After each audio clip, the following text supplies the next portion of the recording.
wabarakatuh. Selamat pagi anak-anak Ususi semuanya. Semoga selalu sehat dan selalu dalam lindungan Allah. Berjumpa lagi dengan Ususi di pembelajaran IPA kelas 4 pada tema 6. Nah, sebelum kita mulai pembelajaran IPA pada pagi hari ini, kita membaca doa terlebih dahulu ya.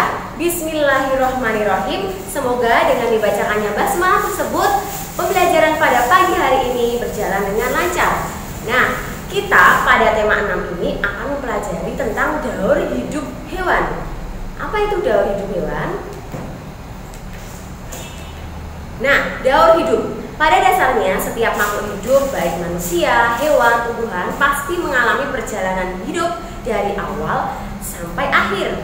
Nah, daur hidup itu sendiri adalah perjalanan pertumbuhan dan perkembangan hewan dari awal hingga akhir. Jadi dari dia lahir atau dia hidup di dunia sampai nanti hingga dia mati. Kemudian untuk macam-macam daur hidup apa saja sih? Nah, yang pertama adalah hewan yang tidak mengalami metamorfosis. Kamu pernah melihat pertumbuhan dari ayam? Nah, kalau ayam itu kan dia tidak mengalami metamorfosis karena dia itu tidak mengalami perubahan bentuk dan struktur tubuh. Jadi ketika dia ditetaskan dari telur, dari ayam kecil menjadi ayam besar, dia itu hanya berubah, dia mengalami perkembangan dan pertumbuhan saja, tetapi tubuhnya itu tidak mengalami perubahan bentuk atau struktur tubuh. Makanya dia disebut tidak mengalami metamorfosis karena struktur tubuhnya tetap sama dan bentuknya juga sama. Selanjutnya adalah yang mengalami metamorfosis. Jadi daur hidup tadi yang pertama tidak mengalami metamorfosis, yang kedua mengalami metamorfosis. Nah, metamorfosis itu sendiri adalah proses perkembangan makhluk hidup yang mulanya sebuah telur hingga dewasa secara sempurna serta mengalami suatu perubahan bentuk struktur tubuh ya. Mengalami perubahan bentuk. Tadi yang tidak mengalami metamorfosis itu tidak mengalami perubahan bentuk struktur tubuh. Nah, kita ke metamorfosis. Macam dari metamorfosis itu sendiri, yang pertama adalah metamorfosis sempurna. Kenapa dikatakan sempurna? Nah, perubahan bentuk hewan di setiap tahapan dan mengalami masa pupa atau kepompong. Jadi, metamorfosis sempurna itu bisa jadi dia harus mengalami masa pupa atau kepompong. Maka dia disebut sebagai metamorfosis sempurna. Jadi, setiap tahapannya nanti mulai dari telur sampai nanti dia menjadi bentuknya dari awal lagi itu mengalami masa pupa atau masa kepompong. Selanjutnya, ini kita beri contoh mengenai metamorfosis sempurna, yaitu metamorfosis yang mengalami masa pupa tadi.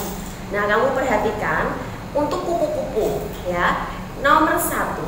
Nah, ada nomor 1 itu kamu perhatikan. Nomor 1 itu kupu-kupu siap bertelur ya, akan mencari tanaman yang cocok untuk meletakkan telurnya. Kupu-kupu cari tanamannya dulu di daunnya itu. Nah, yang kedua, kita lanjut ke proses yang kedua. Itu tahap yang kedua itu telur kupu-kupunya. Jadi kupu-kupunya sudah bertelur di daunnya itu. Kemudian yang nomor 3 ya, naik lagi, itu telurnya nanti akan menetas. Setelah menetas nanti dia akan mengeluarkan larva atau ulat. Jadi habis dari telur jadi ulat kecil.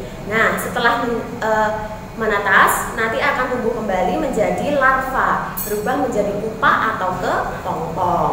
Yang terakhir nanti nomor 5 yaitu kepompong akan menetas menjadi kupu-kupu lagi. Jadi itu perjalanannya. Maka disebut dia sebagai metamorfosis sempurna karena dia mengalami masa pupa atau kepompong. Nah, untuk selanjutnya contoh hewan yang mengalami metamorfosis sempurna. Jadi metamorfosis sempurna. Nah, ini sempurna ya.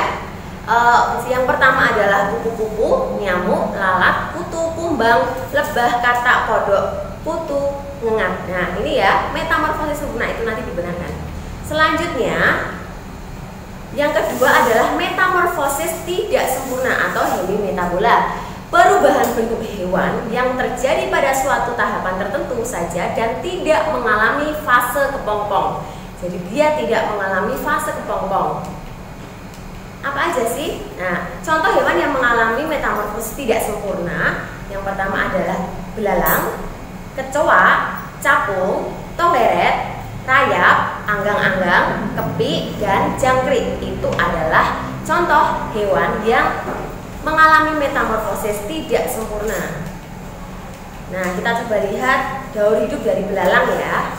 Apakah dia mengalami masa pupa? Kita amati. Nomor 1 itu ada belalang dewasa yang siap untuk bertelur. Selanjutnya yang nomor 2 adalah telur belalang. Ketika hewan belalang yang tadi sudah bertelur, nanti akan dilanjutkan oleh nomor 3 yaitu nimfa tak bersayap. Perhatikan itu ya. Jadi ada belalang kecil yang tidak bersayap. Yang selanjutnya nomor 4 nimfa yang sudah bersayap. Nanti akan kembali ke nomor 1 kembali menjadi belalang yang dewasa. Seperti itu ya. Nah, itu dari Usrusi untuk pembelajaran pertama kali ini ya. Setelah kamu libur cukup lama, jadi nanti kita akan mulai belajar lagi di tema 6. Apabila nanti menjumpai kesulitan dalam bab ini, silahkan nanti WA ke Usrusi ya.